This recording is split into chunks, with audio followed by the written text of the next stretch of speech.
Part 2 આ છે. Part 1 ની અંદર 10 એમસીક્યુ આપણે લઈ લીધા છે. નેક્સ્ટ 10 એમસીક્યુ તમને પાર્ટ 2 માં મળશે. 11મો ક્વેશ્ચન, 11મો એમસીક્યુ, ક્લેમિડોમોનાસમાં શું ઉત્પન્ન થાય છે જે સીધા વિકાસ પામી સ્વતંત્ર સજીવ તરીકે વિકસે છે? ઓપ્શન જો શું છે એના? ક્લેમિડોમોનાસ એક કોષી લીલ છે, બરાબર, અને ક્લેમિડોમોનાસમાં સમજન્યુ જોવા મળે અને ચલ બીજાણુ એને કહેવાય. શું કહેવાશે? ચલ બીજાણુ. તો આપણો સાચો ઓપ્શન છે ચલ બીજાણુ. ક્લેમિડોમોનાસમાં ચલ બીજાણુ જોવા મળે, કશાધારી બીજાણુ. પછી બીજા ઓપ્શન જોઈએ આપણે, અચલ બીજાણુ. તો અચલ બીજાણુ, કણી બીજાણુ એનું એક્ઝામ્પલ છે કે એમાં જોવા મળશે પેનિસિલિયમ, ફૂગના બીજાણુ છે, બરાબર, એનું એક્ઝામ્પલ તમે લઈ શકો. એના પછી કલિકા. તો કલિકા બે ટાઈપની હોય, બાહ્ય કલિકા અને અંતઃ કલિકા. બાહ્ય કલિકા હાઇડ્રામાં જોવા મળે અને અંતઃ કલિકા વાદળીમાં જોવા મળે. અને વાદળીમાં જે અંતઃ કલિકા હોય એને કહેવાય જેમ્યુલ્સ, બરાબર. તો આપણા ત્રણ ઓપ્શન જે છે એ ખોટા છે. ઓપ્શન શું આવશે? ચલ બીજાણુ ક્લેમિડોમોનાસમાં. 12મો એમસીક્યુ, એસ્પરજીલસ ફૂગના અચલિત બીજાણુ કોના દ્વારા વિકિરણ પામે છે? ગમે તે ફૂગ હોય, અહીંયા એસ્પરજીલસ નું ખાલી નામ છે, ગમે તે ફૂગ હોય એના જે બીજાણુ છે એ પવન દ્વારા વહન પામે. ગમે તે ફૂગ હોય, બરાબર, અને એને એ બીજાણુને અંકુરણ માટે ભેજ જોઈએ, પોષક તત્વ જોઈએ, પણ એના ફેલાવા માટે શું? વિકિરણ એટલે ફેલાવો. ફેલાવા માટે શું જોશે? પવન જોશે. તો અહીંયા ગમે તે ફૂગ તમને આપવામાં આવે, સાચો ઓપ્શન શું છે? પવન, બરાબર, પવન દ્વારા વિકિરણ પામે છે. એના પછી બીજા ઓપ્શન જોઈએ આપણે, પાણી દ્વારા. કોના બીજાણુ પાણી દ્વારા વહન પામશે? તો દ્વિઅંગી, ત્રિઅંગી અને લીલ. આ જે વનસ્પતિ છે એના જે બીજાણુ છે પાણી દ્વારા વહન પામે. પક્ષી દ્વારા વનસ્પતિની અંદર પરાગનયન થાય. પરાગનયનની ક્રિયા. પરાગનયન એટલે કે પુંકેસરની પરાગરજ સ્ત્રીકેસરના પરાગાસન પર સ્થાપિત થાય. તો એ કોના દ્વારા થશે? પક્ષીઓ દ્વારા, બરાબર. અને એના બીનું પણ વિકિરણ થાય પક્ષીઓ દ્વારા. જેમ કે પક્ષી જે છે કોઈ ફ્રૂટને ખાશે અને એના પાચન માર્ગમાંથી એ બી જે છે એ એસિડની ટ્રીટમેન્ટ એને મળી જાય એટલે બીનું ઉપરનું જે સખત આવરણ હતું એ તૂટી ગયું અને એ બી જો જમીન ઉપર પડે એટલે તરત અંકુરણ થવા માટે રેડી છે, બરાબર. તો પક્ષી દ્વારા પરાગનયનની પણ ક્રિયા થશે અને બીજના વિકિરણની પણ ક્રિયા થશે, બે ક્રિયા થશે. પતંગિયા, પવન દ્વારા પરાગનયન પવન દ્વારા પરાગનયન વનસ્પતિમાં જોવા મળે અને ફૂગમાં બીજાણુનું વિકિરણ થાય, બરાબર, પતંગિયા દ્વારા. તો એમાં પણ વનસ્પતિની અંદર વનસ્પતિમાં પરાગનયનની ક્રિયા. તો આપણે ચારે ચાર ઓપ્શન જોઈ લીધા આના. નેક્સ્ટ ક્વેશ્ચન છે, કઈ વનસ્પતિ સમબીજાણુક વનસ્પતિ છે? એટલે કે એના બધા બીજાણુ સરખા હોય એવી કઈ છે જે અલિંગી પ્રજનન દ્વારા બીજાણુ ઉત્પન્ન કરે છે? અહીંયા જો સેલાજિનેલા અને હંસરાજ, આ બે વનસ્પતિ ત્રિઅંગી છે. હંસરાજ પણ ત્રિઅંગી છે. હંસરાજનું જો તમે જીવન ચક્ર ના જોયું હોય, 11th માં આવે છે વનસ્પતિ સૃષ્ટિની અંદર ત્રિઅંગીનું જીવન ચક્ર. હંસરાજ જે છે મહાપર્ણી વનસ્પતિ છે. એના પર્ણ એકદમ મોટા હોય, સંયુક્ત પર્ણ હોય અને એના પર્ણની અંદર અહીંયા બીજાણુ આવે, બરાબર. આ છે એના બીજાણુ અને બધા બીજાણુ એના સરખા હોય. આ બીજાણુ ધાની કહેવાય અને એની અંદર બીજાણુ હોય, બરાબર. તો એના બધા સરખા બીજાણુ છે એટલા માટે હંસરાજને સમબીજાણુ કહેવાય. સેલાજિનેલા કેવી હશે કે એમાં બે ટાઈપના બીજાણુ હોય, મહાબીજાણુ અને લઘુ બીજાણુ. લઘુ બીજાણુ નાના હોય અને મહાબીજાણુ મોટા હોય, તો અસમાન છે. હંસરાજમાં સમાન છે. મકાઈ જે છે, મકાઈ કઈ વનસ્પતિ છે? આવૃત બિદ્ધારી. સૂર્યમુખી પણ આવૃત બિદ્ધારી અને સપુષ્પી આવૃત બિદ્ધારી છે. તેમાં પુંકેસર અને સ્ત્રીકેસર અલગ અલગ હશે એટલે કે એના બીજાણુ અસમાન છે. નેક્સ્ટ ક્વેશ્ચન જોઈએ આપણે, મૂળ દ્વારા વાનસ્પતિક પ્રજનન કઈ વનસ્પતિમાં થાય છે? મૂળ દ્વારા. એનો સાચો આન્સર છે ડહાલિયા. બીજું હજી એક ઉદાહરણ આપું તમને, શતાવરી, શકરિયા ગાજર જે આવે છે આની અંદર મૂળ દ્વારા વાનસ્પતિક પ્રજનન થશે. બરાબર. શતાવરી ડહાલિયા જે છે આ રીતે થાય. આ એના મૂળ છે. તો મૂળ જે છે ખોરાકનો સંગ્રહ કરી અને આ રીતે જાડા બની જાય. અને એના મૂળને કોઈ પણ સક્રિયા ગાજરને પણ તમે જોશો તો એમાંથી નાના નાના તાતણા એટલે કે મૂળના રેસા નીકળતા હોય. બરાબર. તેમાંથી પણ નવો છોડ બની શકે. તો મૂળ દ્વારા વાનસ્પતિક પ્રજનન કેમાં થાય છે? ડહાલિયા, શતાવરી અને સકરિયા. એ બુકમાં નહીં આપે તમને. બરાબર.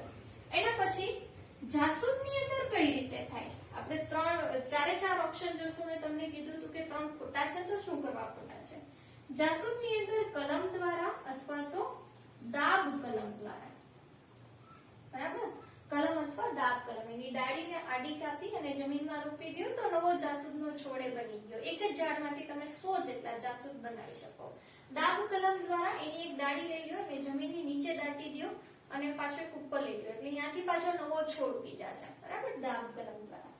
હંસરાજ. હંસરાજમાં આપણે અહીંયા બીજાણુનું ઉદાહરણ હતું.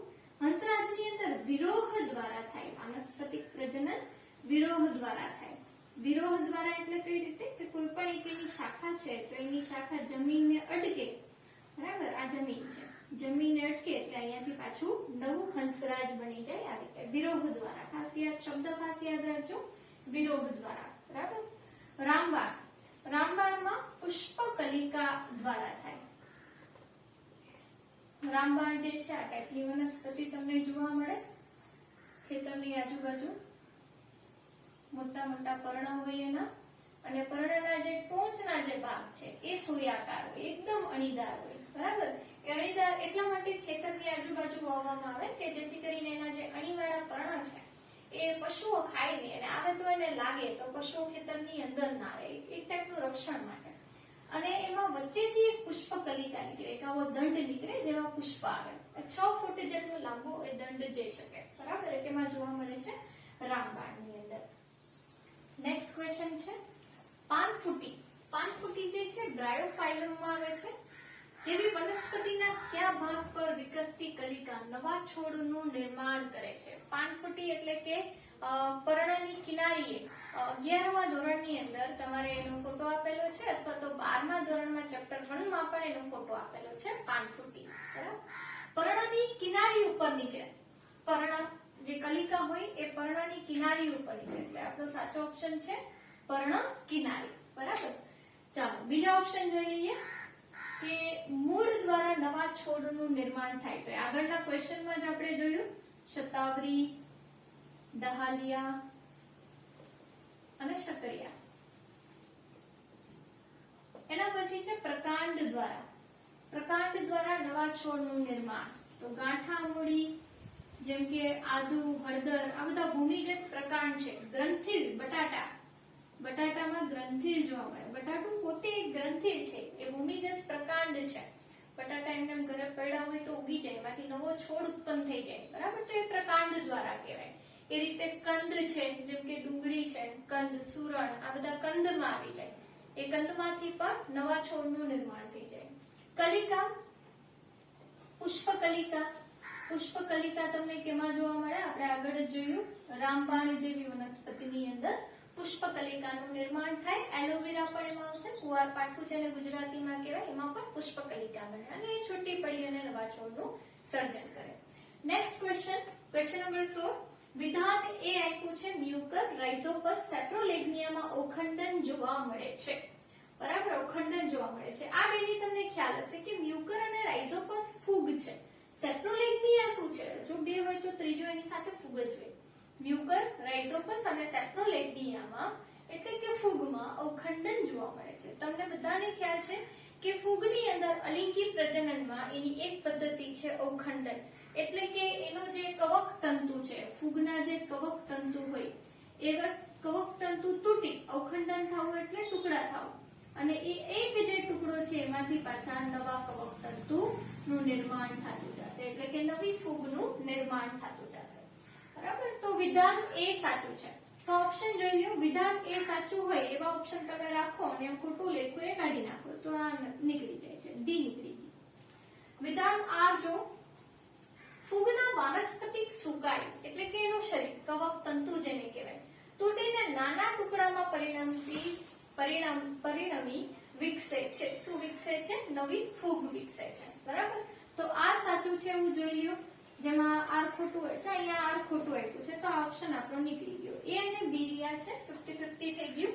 50-50 થઈ જાય એટલે ચાન્સ લેવાનો. બરાબર. બે માંથી એક તો આવશે.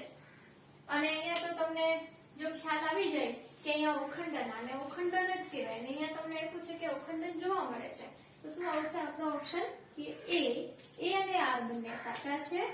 આર એ ની સમજૂતી છે. નીટની અંદર નેગેટિવ માર્કિંગ હશે. એક ક્વેશ્ચન 4 માર્કનો હોય અને જો ખોટું પડે તો તમારા 4 માર્ક તો ગયા જ અને 1 માર્ક વધારાનો ગયો. 25% માર્ક કટ થાય. બરાબર. 1 માર્ક વધારાનો ગયો. તો અહીંયા નેગેટિવ માર્કિંગમાં તમને લોસ થશે. એટલે કે જો ના આવડતો હોય તો ટિક જ નહીં કરવાનું. ક્યારે ટિક કરવાનું? જ્યારે આવું થાય ત્યારે. 50-50 ઓપ્શન. તો બે નીકળી ગયા છે, બે માંથી એક આવશે તમને ખબર છે, ત્યારે ચાન્સ લેવાનો, નહીતર નહીં લેવાનો. બરાબર. ચાલો આગળ જોઈએ. 17મો ક્વેશ્ચન. સજીવ ક્યારે પ્રજનનની ક્રિયા દર્શાવી શકે? તો આ તો તમને એકદમ ઈઝી છે. આ બાલ્યાવસ્થાએ તો ના જ દર્શાવી શકે, વૃદ્ધાવસ્થાએ પણ ના દર્શાવી શકે. જો આ બે નીકળી ગયા તો ડાયરેક્ટ ઇનડાયરેક્ટલી આ પણ નીકળી જ જાય છે, એક પણ નહીં. બરાબર. કઈ અવસ્થાએ દર્શાવી શકે? પુખ્તાવસ્થાએ. Next question. 18, 19 અને 20 આ ત્રણ જોડકા જોડો ટાઈપના ક્વેશ્ચન છે. મારા ફેવરિટ છે આ જોડકા જોડો. ક્યારેય પણ ખોટા ના પડે જોડકા જોડો. બરાબર. અને હવેથી તમારા પણ ક્યારેય ખોટા નહીં પડે. ચાલો કઈ રીતે? આની એક ટ્રીક છે. આ એમસીક્યુ એકદમ ઈઝી હોય. બરાબર. આની એક ટ્રીક છે, જોઈ લો. ચાલો 18મો ક્વેશ્ચન. કોલમ નંબર 1 અને કોલમ 2 આપેલું છે. કોલમ 1 માં પ્રાણીનું નામ છે અને કોલમ 2 ની અંદર એના અલિંગી પ્રજનન છે કે કઈ ટાઈપના થાય છે. હવે અહીંયા જો અમીબા, પ્લાઝ્મોડિયમ, હાઇડ્રા અને પ્લેનેરિયા. અમીબા તમે પહેલાથી ભણતા આવો છો, હાઇડ્રા પણ તમે પહેલાથી ભણતા આવો છો. બરાબર. પ્લાઝ્મોડિયમ અને પ્લેનેરિયા જો તમારા માટે નવા હોય તો કઈ વાંધો નહીં, જો કે તમને આવડતા જ હશે. અમીબા પહેલાથી ભણતા આવો છો, તમને ખબર છે કે એમાં દ્વિભાજન થાય. અમીબામાં દ્વિભાજન થાય. તમે જોઈન્ટ કરો. અમીબાની અંદર શું થાય છે? દ્વિભાજન. એટલે કે 1 માં આવે છે S. હવે અહીંયા મેં ઓપ્શન રાખેલા છે, A B C D option છે. 1 ની અંદર શું આવશે? P, 2 ની અંદર Q, 3 ની અંદર R, 4 ની અંદર S. એવા 4 ઓપ્શન છે આપણી પાસે. હવે તમે પહેલા જોઈ લેવાનું કે 1 માં તમારે શું આવ્યું? S. તો 1 માં S આવે છે એવો કયો ઓપ્શન છે? A B C કે D? તો 1 માં S આવે છે આ જો. કયો છે? C. બસ. બીજા એકેમાં S છે? નથી. તો બીજા જોવાની જરૂર નથી.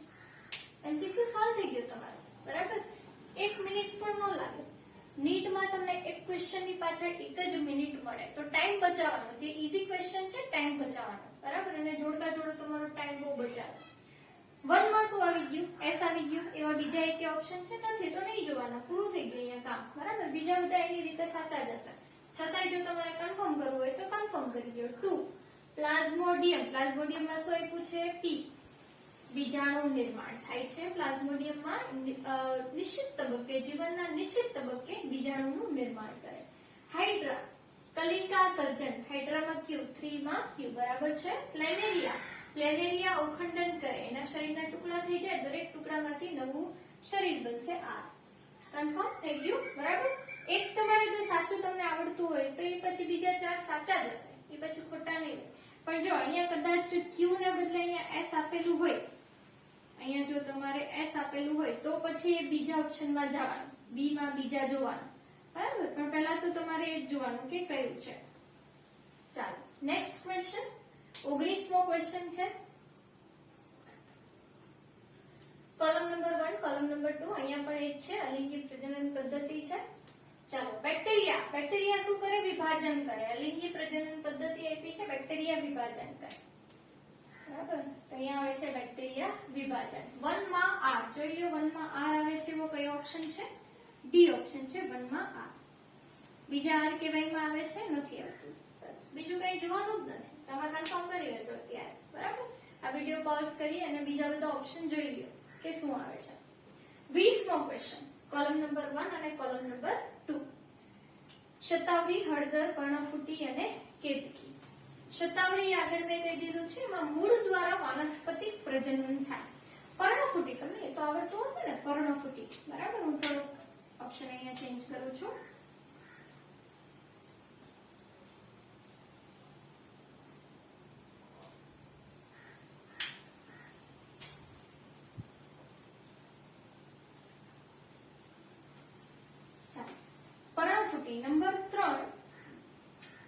પર્ણકુટી, પર્ણ દ્વારા વાનસ્પતિક પ્રજનન.